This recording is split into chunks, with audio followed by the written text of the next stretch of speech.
అండి అందరికి ఈ రోజు మనం నేర్చుకోబోతున్నది 14 షిఫ్ట్ 1 అని జరిగినటువంటి ప్రీవియస్ బిట్స్ అన్నమాట. 24 బిట్స్ ఇవి టోటల్ గా ఉంటాయి కాబట్టి చివరి వరకు చూడండి. ఎందుకంటే ఈ మోడల్ బిట్ వచ్చేటప్పుడు మనం చేయడానికి ఈజీగా ఉండాలి కాబట్టి.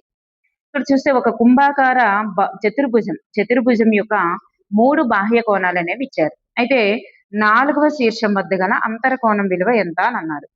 మరి ఏదైనా ఒక చతుర్భుజం ఇట్లా తీసుకుందాం. ఏదైనా ఒక చతుర్భుజం ఇట్లా తీసుకుంటే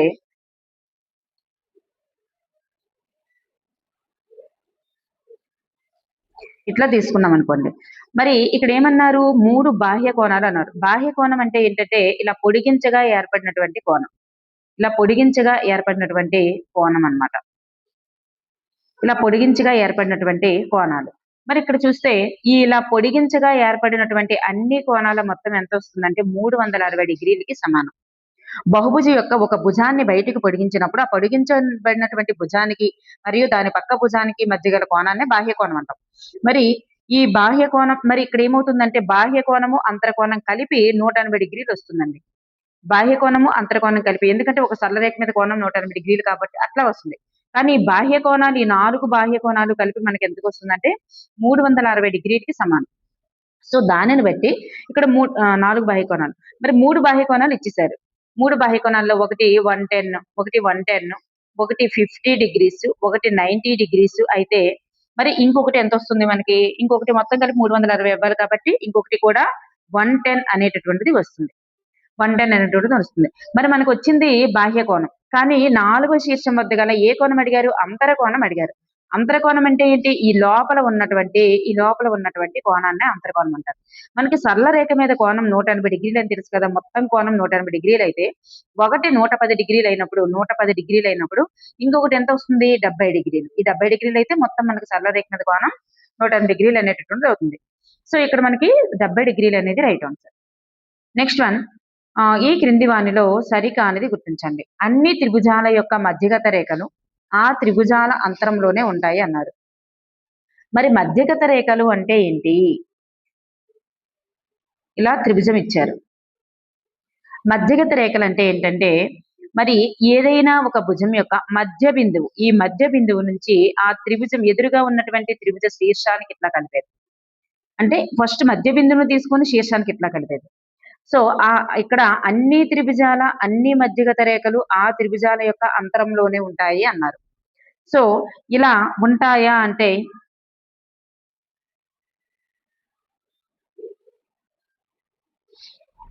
అంటే తప్పనిసరిగా ఉంటాయి. మరి అన్ని త్రిభుజాల యొక్క ఉన్నతులు ఆ త్రిభుజాల యొక్క అంతరంలోనే ఉంటాయి అన్నారు. ఉన్నతులు అంటే అర్థం ఏంటంటే ఒక శీర్షం నుంచి, ఇది మధ్య బిందువు భుజం యొక్క మధ్య బిందువు నుండి తీసుకోము, శీర్షం నుండి తీసుకుంటాం. ఎట్లా తీసుకుంటామంటే చూడండి, ఇట్లా త్రిభుజం ఉందనుకోండి. త్రిభుజం ఉంటే ఈ శీర్షం నుంచి ఇలా ఎదుటి భుజానికి ఒక లంబాన్ని గీస్తాం, అదే ఉన్నది అంటారు. ఈ శీర్షం నుండి ఎదుటి భుజానికి ఇట్లా లంబాన్ని గీస్తే అది ఉన్నది అంటాం. మరి లంబకోణ త్రిభుజం ఉంది, ఇలా లంబకోణ త్రిభుజం ఉంది. మరి శీర్షం నుండి ఎదుటి భుజానికి ఇలాగా లంబం గీయాలంటే కరెక్ట్ గా ఆ భుజం మీద వచ్చిందనమాట. సో లంబకోణ త్రిభుజానికి ఇక్కడ అన్ని త్రిభుజాల యొక్క ఉన్నతులు ఆ త్రిభుజాల అంతరంలో ఉంటది అన్నారు. త్రిభుజం యొక్క అంతరంలో వచ్చిందా ఈ ఉన్నతి? రాలేదు. త్రిభుజ భుజం మీద వచ్చింది కాబట్టి ఇది మనకి సరికాదు. అన్ని త్రిభుజాల యొక్క అంతరకోణ సమద్విఖండన రేఖలు ఆ త్రిభుజాల అంతరంలోనే ఉంటాయి. అంతరకోణ సమద్విఖండన రేఖలు అంటే కోణ సమద్విఖండన రేఖలు ఈ కోణాన్ని సమానంగా విభజించేవి. అంటే ఈ కోణాన్ని సమానంగా విభజించేటటువంటి రేఖలు, కోణాన్ని సమానంగా విభజిస్తూ గీసేటటువంటి రేఖలు ఇవి త్రిభుజం యొక్క అంతరాలంలోనే ఉంటాయి. మరి అన్ని త్రిభుజాల యొక్క బాహ్య కోణ సమద్విఖండన రేఖలు కూడా ఆ త్రిభుజాల బాహ్యంలో ఉంటాయి అన్నారు. ఇక్కడ బాహ్య కోణ సమద్విఖండన రేఖలు ఆ త్రిభుజాల యొక్క బాహ్యంలో ఉంటాయి అన్నారు.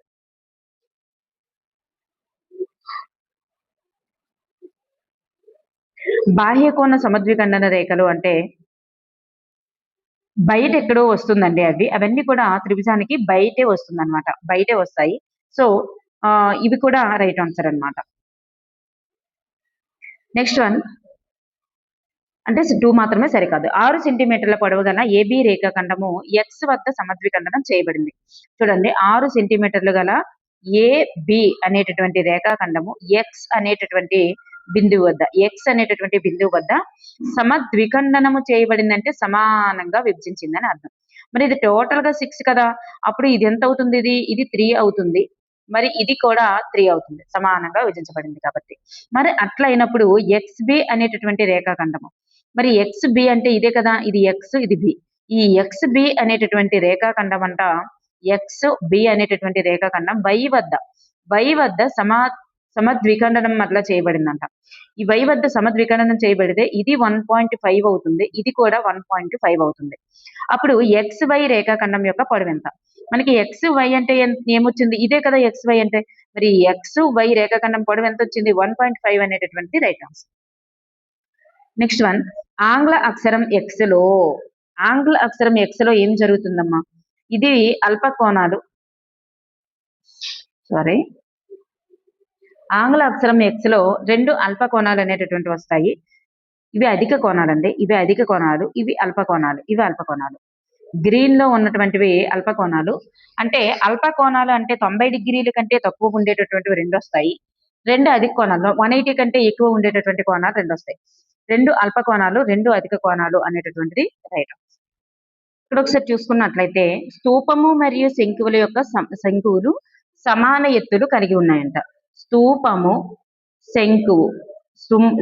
స్తూపము సమాన ఎత్తులు కలిగి ఉన్నాయి.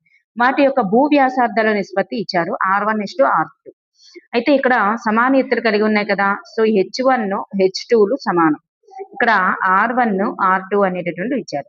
అయితే వాటి యొక్క ఘనపరిమాణాల నిష్పత్తి ఎంత? ఘనపరిమాణాల నిష్పత్తి అంటే ఏంటి, B1:B2 ఎంత అని అడుగుతున్నారు.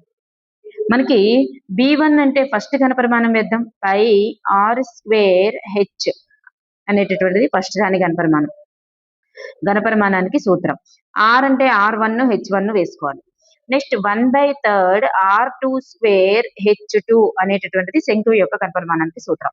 ఇప్పుడు మనకి చూస్తే రెండింటికి H1లు సమానమే కదా, సో 2 ఎత్తులు సమానం కాబట్టి ఆ 2 H1 అయినా H2 అయినా ఈక్వల్ గా ఉంటున్నట్టే అర్థం. ఇక్కడ పై వేసుకోలేదు, sorry for that, pi 1/3 πr²H. మరి ఇక్కడ ఉన్నటువంటి పైకి కట్ అయిపోయింది. ఇప్పుడు మనకి ఏమేమి మిగిలాయి, ఇక్కడ R1² అనేది మిగిలింది, ఈక్వల్స్ టు కాదు, R1² అనేటటువంటిది మిగిలింది. నెక్స్ట్ 1/3 R2² అనేటటువంటిది మిగిలింది. ఇప్పుడు ఈ 3 అనేటటువంటి దాన్ని ఇటు తీసుకొద్దాం. అప్పుడు 3R1² ఈస్టు R2² అనేటటువంటిది ఉంది. అప్పుడు 3 into R1 అంటే ఎంత, 1 కదా, 1² ఈస్టు R2 అంటే 2². సో 3 1² అంటే 3, 2² అంటే 4, 3:4 అనేటటువంటిది రైట్ ఆన్సర్. నెక్స్ట్ వన్, ఒక వృత్తాకార షీటు యొక్క చుట్టూ కొలత ఇచ్చారు, ఎంత, 154 మీటర్లు. అయితే దాని వైశాల్యము చదరపు మీటర్లలో. మనకి ఇక్కడ చుట్టూ కొలతకి ఈ వైశాల్యానికి మనం వైశాల్యం కట్టాలంటే ఏంటేంటి అవసరం, πr² అంటే R వాల్యూ అవసరం. పై వాల్యూ మనకి 22/7 తెలుసు, R వాల్యూ అవసరం. సో R వాల్యూ కావాలంటే ఈ చుట్టూ కొలత యొక్క సూత్రంలో దీన్ని వేస్తే మనకు R వాల్యూ వస్తుంది. 2πr = 154. మరి 2 × 22/7 × R = 154. మరి R ఇటు ఉంచేద్దాం, వీటిని అవతలకు పంపిద్దాం. ఈ 7 భాగిస్తుంది కాబట్టి ఇటు వస్తే గుణిస్తుంది. నెక్స్ట్ 22 అనేటటువంటివి అక్కడ పైన ఉన్నాయి కాబట్టి ఇటు కిందకు వస్తాయి అన్నమాట. ఇప్పుడు కనుక మనం సింప్లిఫికేషన్ చేసుకున్నట్లయితే 54 కాబట్టి 22 కట్ అవుతుంది. సో 7 7 49/2 అనేటటువంటిది R వాల్యూ మనకు వచ్చింది. R వాల్యూ 49/2 వచ్చింది. ఇప్పుడు మనకి ఏం కావాలి, πr² కదా కావాలి. అప్పుడు పై అంటే 22/7 × R², 49/2 × 49/2 ఇట్లా వేసుకుంటే 2 1 2 11 7 1 7 7 ఇట్లా పోయినప్పుడు మిగతా మనకి ఉన్నటువంటి దాన్ని డివిజనబుల్ చేసుకున్నట్లయితే 11 77 × 49/2 కనుక మనకు చేసుకున్నట్లయితే 1886.5 అనేటటువంటిది రైట్ ఆన్సర్. ఆప్షన్ 3 అనేది రైట్ ఆన్సర్. నెక్స్ట్ వన్, 10 సెంటీమీటర్లు 14 సెంటీమీటర్లు 15 సెంటీమీటర్లు భుజాలుగా గల త్రిభుజము యొక్క చుట్టూ కొలత ఎంత? త్రిభుజానికి 3 భుజాలు ఇచ్చేసారనుకోండి, మూడు భుజాలు ఇచ్చిస్తే మూడు కలిపేస్తేనే మనకు వచ్చేటటువంటిది చుట్టుకొలత. అంటే 39 సెంటీమీటర్లు అనేది చుట్టుకొలత. నెక్స్ట్ వన్, ఏ అనేటటువంటి వ్యక్తి బి వద్ద 9,000 అప్పు తెచ్చాడంట. ఫస్ట్ ఎంత తెచ్చాడు? 9,000 అప్పు తెచ్చాడు. మరి ఆ అప్పుపై వడ్డీ ఎంత అయిందట? 1,850 రూపాయలు వడ్డీ అయింది. అంటే టోటల్ గా 10,850 రూపాయలు అయింది. టోటల్ గా 10,850 రూపాయలు ఆయన అప్పు ఉన్నట్లుగా అర్థం. మరి అతని దగ్గర ఎంత ఉంది? 4,965 రూపాయలు మాత్రమే ఉంది. 10,850 ఆయన తీర్చాల్సి వస్తే 4,965 రూపాయలే ఉంటే మరి ఇంకా అతను ఎంత బాకీ ఉంటది? ఎంత మిగిలి ఉంటుంది కట్టడానికంటే 5,885 రూపాయలు ఇంకా డబ్బు ఆయన అప్పు తీర్చడానికి అవసరం ఉంటుంది. నెక్స్ట్ వన్, టీ వాల్యూ అనేటటువంటిది ఇచ్చారు. అయితే దీని అనేటటువంటి బహుపది యొక్క విలువ ఎంత? అంటే ఈ బహుపదిలో టీ వాల్యూని వెయ్యాలి. వేద్దాం. 2 + 3 × -1/2. కానీ ఇక్కడ సింబల్స్ అనేటటువంటివి చాలా జాగ్రత్తగా వేయాలి. ప్లస్ కు బదులు మైనస్ వేసేసామంటే మొత్తం పోతుంది. ఇక్కడ -1/2, ఇక్కడ 4 కి హోల్ స్క్వేర్ ఉంది, హోల్ స్క్వేర్ -5 -1/2 హోల్ క్యూబ్. ఇక్కడ 2, ఇక్కడ ప్లస్ చూడండి, ఇక్కడ ప్లస్ మైనస్ ఏమవుతుందంటే మైనస్ అవుతుంది. సో మైనస్ అవుతుంది కాబట్టి 3/2 -3/2. మరి ఇక్కడ మైనస్ కానీ ఫస్ట్ మనం ఈ బ్రాకెట్ లో ఉన్నదాన్నే ఫస్ట్ చేద్దాం, తర్వాత ఈ ప్లస్ మైనస్ చేద్దాం. ఈ బ్రాకెట్ లో ఉన్నదాన్ని చూస్తే స్క్వేర్ చేసామనుకోండి, స్క్వేర్ చేస్తే ఇక్కడ ఎంత వస్తుంది? 1 స్క్వేర్ అంటే -1 స్క్వేర్ అంటే మైనస్ ప్లస్ కాబట్టి +1 అనేది మనకి ఇక్కడ వస్తుంది. +1 అనేది వస్తుంది. సో ఇక్కడ ప్లస్, ఇక్కడ మైనస్ ఏమవుతుందంటే మైనస్ అవుతుంది. మైనస్ ఇక్కడ ఏముంది? పైన 1 అనేది ఉంది. 4 × 1 4/2. అలాగే ఇక్కడ మనం చూసుకుంటే -1 క్యూబ్, -1 × -1 ఏమవుతుంది? మైనస్ ప్లస్, ప్లస్ మైనస్ అంటే టోటల్ గా మనకి -1 అనేటటువంటిది ఇక్కడ వస్తుంది. ఇక్కడ -1 మైనస్ ప్లస్ అనేటటువంటి సింబల్ వస్తూ, ఇక్కడ ప్లస్ అనేటటువంటి సింబల్ వస్తూ 5 1 5 వస్తుంది.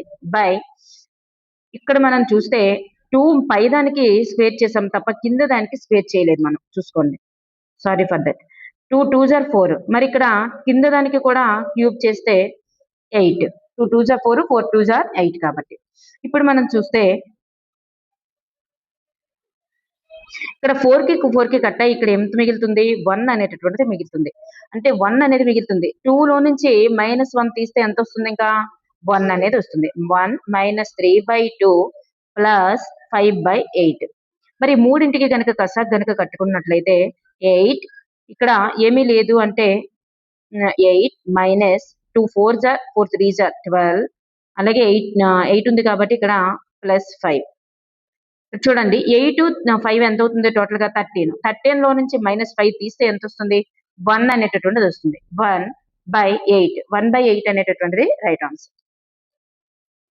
Next one, a × x - y - b × y - x whole square. ఇక్కడ మనం ఇది మార్చనవసరంలా, ఇది మార్చుకుంటే మనకి ఈజీగా ఉంటుంది. ఫస్ట్ దీనిని మార్చిన తర్వాత మీకు టోటల్ గా కలిపి వేద్దాం. దీన్ని ఎట్లా మార్చవచ్చు అంటే -b దీన్ని లోపల ఉన్నదాన్ని మైనస్ అనేటటువంటిది కామన్ తీసేసి x - y హోల్ స్క్వేర్ గా రాయవచ్చండి. x - y హోల్ స్క్వేర్ గా రాయవచ్చు. ఇప్పుడు మనం ఏం చేస్తున్నామంటే ఇక్కడ x - y ఉంది, ఇక్కడ x - y ఉంది. ఈ రెండింటి నుంచి x - y అనేటటువంటి దాన్ని కామన్ తీసుకుంటే ఇక్కడ ఏం మిగిలింది? a మాత్రమే మిగిలింది. మరి దీన్నే ఇట్లా రాసాం కదా, ఇక్కడ ఏమున్నాయి? -b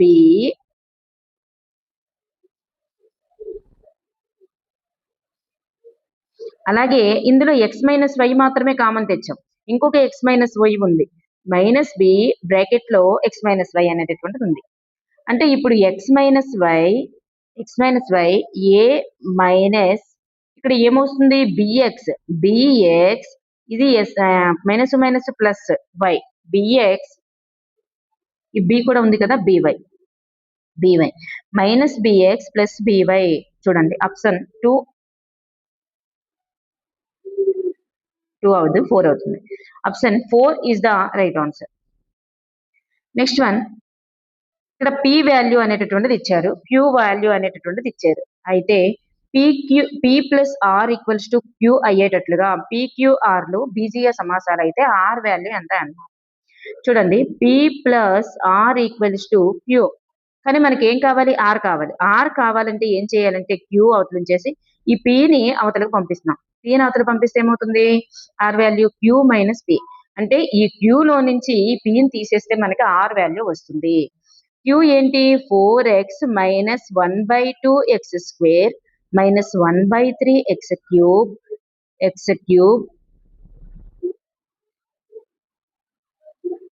x³ plus 4. దీనిలో నుంచి మనం ఏం తీయాలి, 5x³ minus 3x² minus 2x plus 5 అనేటటువంటి దాన్ని తీయాలి. అంటే ఒక్కొక్క దాన్ని కూడా మనం ఎంత చక్కగా వేస్తామో చూడండి. ఫస్ట్ వన్ 4x,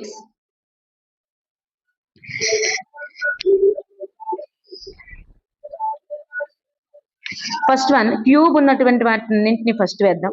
మైనస్ 1/3 ఇక్కడ ఈ మైనస్ తో ఇదంతా కూడా గుణించబడుతుందండి. మైనస్ 5x³, అలాగే మైనస్ x² వేద్దాం, 1/2x². నెక్స్ట్ ఈ మైనస్ మైనస్ ప్లస్ అవుతుంది, ఈ మైనస్ ప్లస్ అవుతుంది కాబట్టి ప్లస్ 3x² అయిపోయి. నెక్స్ట్ మనకి ఎక్స్లు ప్లస్ 4x ప్లస్ 4x. మరి ఇక్కడ ఉన్నటువంటి మైనస్ ఈ మైనస్ ఏమవుతుంది, ప్లస్ 2x ప్లస్ ఇక్కడ ఉన్నటువంటి 4, మరి ఇక్కడ ప్లస్ 5 ఉన్నప్పటికీ ఈ మైనస్ తో గుణించేటప్పుడు ఏమవుతుందంటే -5 అనేటటువంటిది అవుతుంది. మరి ఇది మనం ఇప్పుడు సింప్లిఫై చేస్తున్నాం. ఎట్లా సింప్లిఫై చేస్తామంటే ఇప్పుడు చూడండి, ఈ రెండింటిలో x³ ని బయటికి తెస్తున్నాం. x³ ని బయటికి తెస్తే ఏమవుతుంది, మైనస్ x³ ని బయటికి తెచ్చేద్దాం. మైనస్ x³ ని బయటికి తెస్తే 1/3 ఏమొస్తుంది, ఇంకా ప్లస్ 5. ఈ మైనస్ ని రెండింటిలో మైనస్ ని బయటికి తెచ్చాం. మరి తరువాత ఉన్న దాంట్లో మైనస్ x² ని బయటికి తెచ్చాం అనుకోండి, అప్పుడు ఏమొస్తుంది, 1/2 మైనస్ 3 అనేటటువంటిది వస్తుంది. నెక్స్ట్ ఉన్నటువంటి దాంట్లో 4x 2x ఉంది. 4x 2x ఏమవుతుంది, 6x. మరి 4 - 5 దాంట్లో -1 అవుతుంది. ఇప్పుడు మనం చూసుకున్నట్లయితే వీటిని కసాక్ కట్టేసి వాల్యూ తెచ్చుకున్నట్లయితే ఏమవుతుందంటే అది 16/3 అవుతుంది. ఇది కసాక్ కట్టి కనుక వాల్యూ తెచ్చుకున్నట్లయితే 5/2 అవుతుంది, -5/2 అవుతుంది. అంటే 16 చూడండి, టోటల్ గా ఏమవుతుంది, దీనికి బదులుగా 16/3 వేద్దాం. 16/3 వేద్దాం.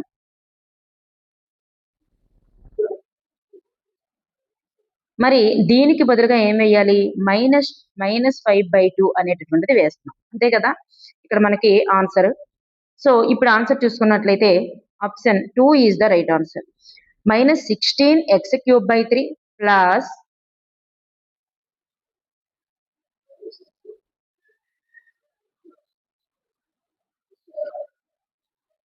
ఇక్కడ ప్లస్ వస్తుందా,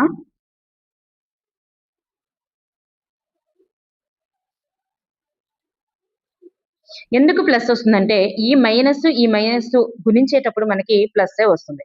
ప్లస్ 5x² 2 ప్లస్ 6x -1 అనేటటువంటిది ఇక్కడ మనకి రైట్ ఆన్సర్. నెక్స్ట్ వన్ చూడండి, ఈ క్రింది వాణిలో ఏ బీజీయ సమాసం m వాల్యూ అనేటటువంటిది -2/7 వద్ద అతి తక్కువ విలువను కలిగి ఉంటుంది. అంటే ఏం చేయాలంటే ఈ m వాల్యూ అనేటటువంటి దాన్ని ప్రతి దాంట్లో వేసి చేయాలి. అంటే ఏంటి, -3 m వాల్యూ ఇట్లా వేసుకొని ఈ లోపలిది కసాక్ కట్టి కనుక చేసుకున్నట్లయితే 14.14 వస్తుందండి. ఇది 14.14 వస్తుంది. అలాగే ఇక్కడ m వాల్యూ కనుక చేసుకున్నట్లయితే 7.51 వస్తుంది. ఇక్కడ m వాల్యూ చేస్తే -2 వస్తుంది. ఇక్కడ m వాల్యూ చేస్తే 2.09 అనేటటువంటి వస్తుంది. ఈ విధంగా మైనస్ అండి, -14.14 అనేది వస్తుంది ఫస్ట్ వాల్యూ. సో అన్నింటికంటే మైనస్ వాల్యూలో ఇదే తక్కువ వాల్యూని కలిగి ఉంది కాబట్టి మనకి ఆప్షన్ 1 అనేటటువంటిది రైట్ ఆన్సర్, అతి తక్కువ విలువని కలిగి ఉన్నట్లు. నెక్స్ట్ వన్, రెండు పాచికలను ఒకేసారి దొర్లించినప్పుడు వాటి మీద అగుపించేటటువంటి చుక్కల మొత్తం 9 అయ్యేటటువంటి సంభావ్యత. ఒకవేళ రెండు పాచికల్ని ఒకేసారి దొర్లించామనుకోండి, సాధ్యమయ్యే పర్యవసానాల సంఖ్య రెండు ఒకేసారి దొర్లించినప్పుడు అసలు టోటల్ గా ఆ ఎన్ని చుక్కలు కనిపిస్తాయంటే టోటల్ గా 6 చుక్కలు ఒకదాని మీద ఇంకో దాని మీద 6 చుక్కలు కనిపిస్తాయి.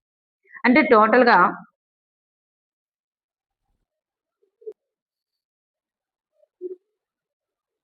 ఈ పాచికలు రెండు పాచికలను దొర్లించినప్పుడు ఇందులో 6 భాగాలు 6 ముఖాలు ఉంటాయి కాబట్టి 6 ముఖాలు ఉంటాయి కాబట్టి ఇది 6 ముఖాలు ఉంటాయి కాబట్టి టోటల్ గా పర్యవసానాల సంఖ్య 36 అనేటటువంటిది అవుతుందండి. కానీ 9 అయ్యేటట్లుగా ఒకసారి అంటే ఒకేసారి రెండు పాచికలు వేసినప్పుడు ఒక దాంట్లో 3 ఇంకో దాంట్లో 6 వచ్చినా 9 అవుతుంది. మరి ఒక దాంట్లో 4 వచ్చి ఇంకో దాంట్లో 5 వచ్చినా 9 అవుతుంది. ఒక దాంట్లో 5 వచ్చి ఇంకో దాంట్లో 4 వచ్చినా 9 అవుతుంది. ఒక దాంట్లో 6 వచ్చి ఇంకో దాంట్లో 3 వచ్చినా 9 అవుతుంది. ఇలా తప్ప ఇంకెప్పుడు కూడా 9 వచ్చేటట్టు రెండు పాచికల మీద చుక్కలు మొత్తం 9 వచ్చేటట్లుగా అవకాశం లేదు. అంటే ఎన్ని అవకాశాలు ఉన్నాయి? 4 అవకాశాలు ఉన్నాయి. అంటే ఇక్కడ అనుకూలనాల సంఖ్య బై మొత్తం సంఖ్య. అంటే మొత్తంగా పాచికలను వేసినప్పుడు 36 సార్లు చుక్కలు కనిపిస్తాయి. అందులో 36 సార్లు చుక్కలు అనేటటువంటివి కనిపిస్తాయి. కానీ అందులో రెండింటి మొత్తం 9 అయ్యేటట్లుగా కనిపించేవి ఈ 4 సార్లు రెండింటి మీద 9 అయ్యేటట్లు కనిపిస్తాయి. రెండింటి మీద మొత్తం కలిపి 9 అయ్యేటట్లు. అందువల్లనే అనుకూలనాల సంఖ్య బై మొత్తం సంఖ్య ఇంటూ ఏముండదు. ఇదే ఆన్సర్. సో 1/4 అనేటటువంటి 4 9 జరగదు, సారీ 1/9 అనేటటువంటిది రైట్ ఆన్సర్ అవుతుంది. నెక్స్ట్ వన్, 21, 30 ఈ రెండింటి యొక్క తరగతి మధ్య విలువ ఎంత? రెండింటి యొక్క తరగతి మధ్య విలువ. ఈ 21ని ఏమని చెప్తాం? తరగతి ఎగువ హద్దు అంటాం. దీనిని తరగతి యొక్క దిగువ హద్దు అంటాం. దీనిని ఎగువ హద్దు అంటే దీనిని దిగువ హద్దు అంటాం. ఈ రెండింటి యొక్క మొత్తము బై 2, ఎగువ హద్దు ప్లస్ దిగువ హద్దు బై 2 వేస్తే మనకి ఎగువ హద్దు ప్లస్ దిగువ హద్దు బై 2 వేస్తే మనకి ఏమొస్తుందంటే మధ్య విలువ అనేటటువంటిది వస్తుంది. అంటే 25.5 అనేటటువంటిది రైట్ ఆన్సర్. నెక్స్ట్ వన్, ఒక వస్తువు యొక్క ఖరీదు 40 రూపాయల చొప్పున 120 వస్తువులను కొనగలిగిన సొమ్ముతో ఒక్కొక్క వస్తువు ఖరీదు 50 రూపాయల చొప్పున ఎన్ని వస్తువులు కొంటాం? చూడండి, 40 రూపాయల చొప్పున 120 వస్తువులు కొన్నాడండి. 40 రూపాయల చొప్పున 120 వస్తువులు కొంటే మొత్తం ఎంత సొమ్ము వచ్చింది? 480 రూపాయల సొమ్ము అనేది ఖర్చు పెట్టాడు. 40 రూపాయల చొప్పున 120 వస్తువులను కొని 480 రూపాయలు ఖర్చు పెడితే మరి 50 రూపాయల చొప్పున ఈ 480 రూపాయలకి ఎన్ని వస్తువులు కొనగలుగుతాడు? సో అలా చేయాలంటే 480/50 వేసేయడమే. అప్పుడు ఎంత వస్తుంది మనకి? 96 అనేది వస్తుంది. 96 రైట్ ఆన్సర్. నెక్స్ట్ వన్, ఒక ఇంటి 3 నెలల అద్దె 36,000 రూపాయలు. అయితే అదే ఇంటి యొక్క 3 సంవత్సరాల అద్దె ఎంత? 3 నెలలకి 36,000 అండి. మరి ఒక నెలకి ఎంత అవుతుంది? 36,000/3 అంటే 12,000. అంటే ఒక నెలకి అతను చెల్లించేటటువంటిది 12,000 అన్నమాట. ఒక నెలకి 12,000 అయితే ఇక్కడ 3 సంవత్సరాలు అంటే ఎంత? 12 3 36 నెలలు. 36 నెలలకి 12,000 చొప్పున 36 × 12. 36 × 12 ఎంత వస్తుంది? 4,32,000 అనేటటువంటిది వస్తుంది. ఆప్షన్ 3 అనేది రైట్ ఆన్సర్. నెక్స్ట్ వన్, 5 వస్తువులు కొన్న వేల 100 రూపాయలు మరియు ఇది 4 అవే రకపు వస్తువుల యొక్క అమ్మకపు వేలకు సమానమైతే లాభ శాతం ఎంత? చూడండి, 5 వస్తువుల కొన్న వేల 100 రూపాయలు. మరి ఒక వస్తువు కొన్న వేల ఎంత? 20 రూపాయలు. అంతే కదా, 100/5 అంటే 20 రూపాయలు. మరి 4 వస్తువుల అమ్మిన వేల 4 అవే రకపు వస్తువుల యొక్క అమ్మిన వేలకు సమానం అన్నారు. 4 వస్తువుల యొక్క అమ్మిన వేల 100 రూపాయలు. అంటే ఒక వస్తువు యొక్క అమ్మిన వేల 25 రూపాయలు. సో దీన్ని బట్టి చూస్తే మనకి ఎస్పీ మైనస్ సిపి అంటే అమ్మిన వేల నుంచి కొన్న వేల తీసామనుకోండి ఎంత వస్తుంది? ఎందుకంటే కొన్న వేల 20 రూపాయలైనా అమ్మాడు అంతకి 25 రూపాయలకి అమ్మాడు. అంటే 5 రూపాయల లాభానికి అమ్మాడు. సో మనకి ఇక్కడ లాభం అడిగారా? లాభం అడగల, లాభ శాతం అడిగారు. లాభ శాతానికి సూత్రం ఏంటి? లాభము బై కొన్న వేల ఇంటూ 100. లాభము బై కొన్న వేల ఇంటూ 100 మనకి లాభ శాతం. సో 25 కాబట్టి 25 25% అనేటటువంటిది లాభ శాతం వచ్చింది. నెక్స్ట్ వన్, 10 మంది మనుషులు ఒక పనిని 15 రోజుల్లో పూర్తి చేయగలరు. 10 మంది మనుషులు 15 రోజుల్లో పూర్తి చేయగలిగితే అదే పనిని 6 రోజులలో పూర్తి చేయాలంటే ఎంతమంది మనకి అవసరం? మనకి ఇలా బిట్టిచ్చేటప్పుడు ఏం కాదండి, మీద ఉన్న 2 గుణించేయండి, పైన ఉన్నటువంటి దాంతో డివిజన్ చేసేయండి. మీద ఉన్న 2 గుణించేసి పైన ఉన్నటువంటి దాంతో డివిజన్ చేస్తే మీకు వచ్చేస్తుంది. 3 2s are 2 5s are and 2 1s are 2 5s are. So 5 5s are 25 is the right answer. అంటే 25 మంది అవసరం. 6 రోజుల్లో పూర్తి చేసేయాలంటే 24 మెంబర్స్ అవసరం. నెక్స్ట్ వన్, 9408ను ఏ కనిష్ట సంఖ్యచే భాగించినప్పుడు భాగఫలం పరిపూర్ణ వర్గం అవుతుంది? అంటే ఇక్కడ మనకి దీన్ని రాసేటప్పుడు ఎట్లా రాయవచ్చు అంటే 2 to the power of 6 into 3 into 7 square గా రాయవచ్చండి. మరి 2 to the power of 6 into 3 into 7 square గా రాయవచ్చు దీన్ని. మరి అలా రాసేటప్పుడు ఇంకా పరిపూర్ణ వర్గం అవ్వాలంటే ఇంకా ఏం అవసరం? 3 స్క్వేర్ అవసరం. సో ఇక్కడ మనకి 3 చే కనుక భాగించినట్లయితే ఆ నెంబరు పరిపూర్ణ వర్గం అవుతుంది. 68,600 అనేటటువంటి సంఖ్య పరిపూర్ణ ఘనమగుటకు ఎంతచే గుణించాలి? పరిపూర్ణ ఘనం అవ్వాలంటే చూడండి, ఫస్ట్ దీన్ని విడదీద్దాం. ఇంటూ 100. ఈ 100 అంటే ఏంటి? 10 స్క్వేర్ కదా, 10 స్క్వేర్. అయితే ఈ 686 ఈ 10 స్క్వేర్ ని మనం ఎలా రాయొచ్చు? 2 into 5 హోల్ స్క్వేర్ గా రాయవచ్చు. మరి దీన్ని ఎట్లా రాయవచ్చు? 2 into 343గా రాయవచ్చు. 2 into 5 స్క్వేర్, 5 హోల్ స్క్వేర్. అయితే దీన్ని మనం 7 స్క్వేర్ గా రాయవచ్చు. 7 స్క్వేర్ గా రాయవచ్చు. మనకి టోటల్ గా ఎంత వచ్చింది? 7 స్క్వేర్ గా రాయవచ్చు కదా. అది ఇప్పుడు వేద్దాం చూడండి. ఈ 2 ఇక్కడ ఉన్నటువంటి దీన్ని విడదీసేద్దాం. మరి ఎందుకు వచ్చింది? 2 స్క్వేర్ 5 స్క్వేర్ గా విడదీద్దాం. ఇక్కడ ఒక 2 ఉంది, ఇక్కడ ఒక 2 ఉంది. 2 క్యూబ్. దీన్ని ఎలా రాయవచ్చు? 7 స్క్వేర్ ఇంటూ 5 స్క్వేర్. అంటే మనకి ఇంకా ఎంత కావాలి?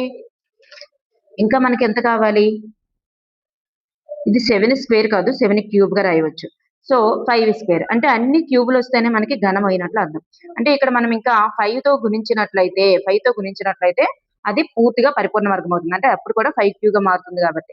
సో ఆప్షన్ 3 అనేది ఇక్కడ రైట్ ఆన్సర్. నెక్స్ట్ వన్, 2 సంఖ్యల యొక్క కసాగ్ అనేటటువంటిది 360. అయితే క్రింది వానిలో ఏ సంఖ్యకు వాటి గసాబా అయ్యే అవకాశం కలదు? 2 సంఖ్యల కసాగ్ అనేటటువంటిది 360 అయితే క్రింది వాటిలో ఏ సంఖ్యకు వాటి గసాబా అయ్యే అవకాశం కలదు? అంటే అర్థం ఏం లేదండి, ఈ సంఖ్యను నిశ్శేషంగా భాగించేటటువంటి సంఖ్య ఏది అని అర్థం. ఈ సంఖ్యను నిశ్శేషంగా భాగించేటటువంటి సంఖ్య ఓన్లీ 45 మాత్రమే. ఇదే దీని యొక్క ఆన్సర్. నెక్స్ట్ వన్, నేను ఒక రెండంకెల ప్రధాన సంఖ్యను నాలో ఉన్నటువంటి అంకెలు కూడా ప్రధాన సంఖ్యలే. నాలో అంకెలను స్థానాల తారుమారు చేసినప్పుడు ఏర్పడిన సంఖ్య కూడా ప్రధాన సంఖ్యయే. అయితే ఆ 2 ప్రధాన సంఖ్యల మొత్తం ఎంత అన్నారు. అంటే నేను ఒక రెండంకెల ప్రధాన సంఖ్యను, నాలో ఉన్న అంకెలన్నీ ప్రధాన సంఖ్యలు. ఇక్కడ చూడండి, ఇది ఫస్ట్ పాయింట్ అవుతుంది. నాలో ఉన్న అంకెలన్నీ ప్రధాన సంఖ్యలు. అంటే ఒక రెండంకెల సంఖ్యలో ఆ రెండంకెలు కూడా ప్రధాన సంఖ్యలు అవ్వాలంటే మనకి అంకెలలో ఉన్నటువంటి ప్రధాన సంఖ్యలు ఏంటండి? ఇవే. అంకెలలో ఉన్నటువంటి ప్రధాన సంఖ్యలు ఇవే. అంటే ఈ రెండింటిలో కూడా ప్రధాన సంఖ్య అవ్వాలంటే ఈ 4 సంఖ్యల్లో ఏవో ఒకటి అయ్యి ఉండాలి. మరి ఏవో ఒకటి అయ్యేటట్లుగా 37, 37, 53, 73 అనేటటువంటి ప్రధాన సంఖ్యలుగా మాత్రమే రెడీ అవుతాయి. అవి ఇంకెలాగా కూడా రెడీ అయ్యే అవకాశం లేదు. అప్పుడు ఈ రెండంకెల ప్రధాన సంఖ్యలో అంకెలను తారుమారు చేసిన ప్రధాన సంఖ్య రావాలి అంటే ఓన్లీ 37, 73 తప్ప మిగతావేవి కూడా కావు, ప్రధాన సంఖ్య అవ్వదు. ఈ 37, 73 అనేటటువంటి మాత్రమే అంకెలను తారుమారు చేసిన ప్రధాన సంఖ్యయే వస్తుంది. మరి ఈ 2 ప్రధాన సంఖ్యల మొత్తం ఎంత అన్నారు? అంటే ఈ రెండింటి యొక్క మొత్తం ఎంత అంటే 110 అనేటటువంటిది రైట్ ఆన్సర్. నెక్స్ట్ వన్, క్రింది వానిలో -2కు దగ్గరగా ఉన్నటువంటి పూర్ణ సంఖ్య ఏది? -2కు దగ్గరగా ఉన్నది ఇక్కడ మనకి 0, 1, 2, 3, 4 అనేటటువంటి వస్తాయి. ఇక్కడ -1, -2, -3, -4 ఇట్లా వస్తాయి. అయితే మనకి ఏమేమి ఇచ్చారు? -2కి దగ్గరగా ఉన్నది అన్నారు కదా. ఈ -6 అనేటటువంటిది ఎక్కడొస్తుంది మనకి? చాలా దూరంలో వస్తుంది. ఇక్కడ -4 ఇక్కడ -6 అనేది వస్తుందన్నమాట. చూడండి. ఈ -2 నుంచి -6కి రావాలంటే మధ్యలో ఎన్ని గీతలున్నాయి? మధ్యలో 3 స్థానాలనేవి ఉన్నాయి. అంటే దీనికి మధ్యలో 3 స్థానాలనేవి ఉన్నాయి. 3 అంటే -2కి 3కి మధ్య. ఈ -2 ఎక్కడుంటే 3 ఎక్కడుంది? ఇక్కడుంది. దీనికి మధ్యలో 4 స్థానాలున్నాయి. మరి దగ్గరగా ఉందా? చూడండి. నెక్స్ట్ -4 ఉంది. -4 ఈ -2కి మధ్యలో -2కి -4కి మధ్యలో ఒక స్థానం మాత్రమే ఉంది. నెక్స్ట్ వన్ 2 ఈ -2కి +2కి మధ్యలో 3 స్థానాలున్నాయి. అంటే ఏ నంబరు -2కి దగ్గరలో ఉంది? ఈ -2కి దగ్గరగా -4 మాత్రమే ఉంది. ఎందుకంటే మధ్యలో ఒక స్థానం మాత్రమే ఉంది కాబట్టి. సో దీనికి ఆన్సర్ ఏమవుతుందంటే -4 అనేటటువంటిది ఆన్సర్ అవుతుంది. నెక్స్ట్ వన్ 3, 5, 7, 11 వీటి యొక్క ప్రధాన సంఖ్యలలో ఒక ప్రధాన సంఖ్యను మిగిలిన ఏ 2 సంఖ్యల లబ్దంతో గుణించి ఫలితానికి 2 కలిపినా లేదా 2 తీసివేసినా అవి కూడా ప్రధాన సంఖ్యలే అయ్యేటట్లుగా ఉండే ప్రధాన సంఖ్య ఏంటి?